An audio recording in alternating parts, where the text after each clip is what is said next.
Maithili express की शानदार प्रस्तुति।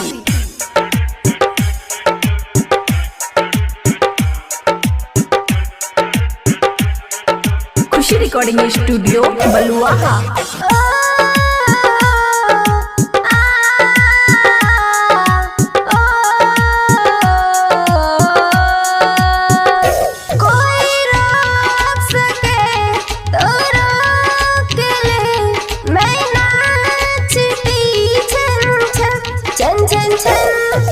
पालकी में होके सवार चली रे, मैं तो अपने साजन के द्वार चली रे।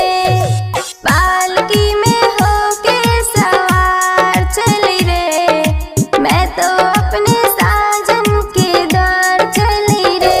कोई रोक सके तो रोक ले, मैं नाचती छन छन छन छन।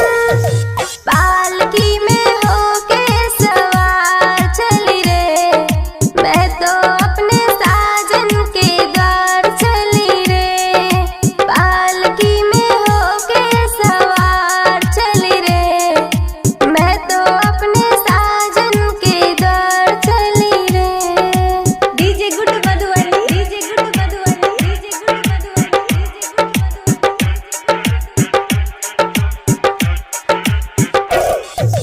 मुश्किल से मैंने ये दिन निकाले,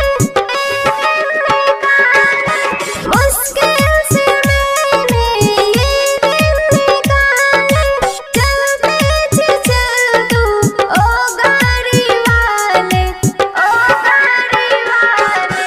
मन में लगी है ऐसी लगन, ऐसी लगन, हाँ ऐसी लगन।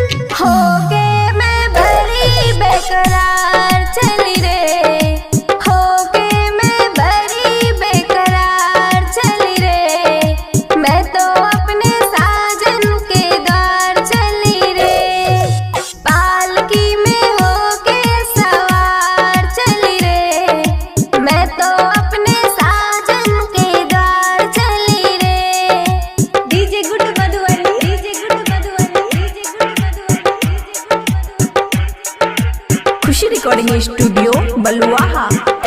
हो जाऊंगी मैं जल जल के मिट्टी, जल जल के मिट्टी। मैंने पिया को लिख दी है चिट्ठी, मैंने पिया को लिख दी है चिट्ठी। तू ना मैं आ रही हूँ सजन, सजन सजन। कर कर के मैं इंतजार चली रे, कर कर के मैं इंतजार चली रे। मैं तो अपने साजन के द्वार चली रे। पालकी में होके सवार चली रे, मैं तो अपने साजन के द्वार चली रे।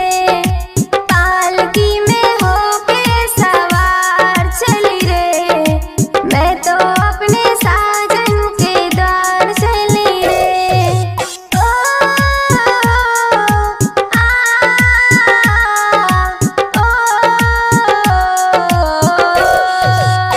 खुशी रिकॉर्डिंग स्टूडियो बलुआहा।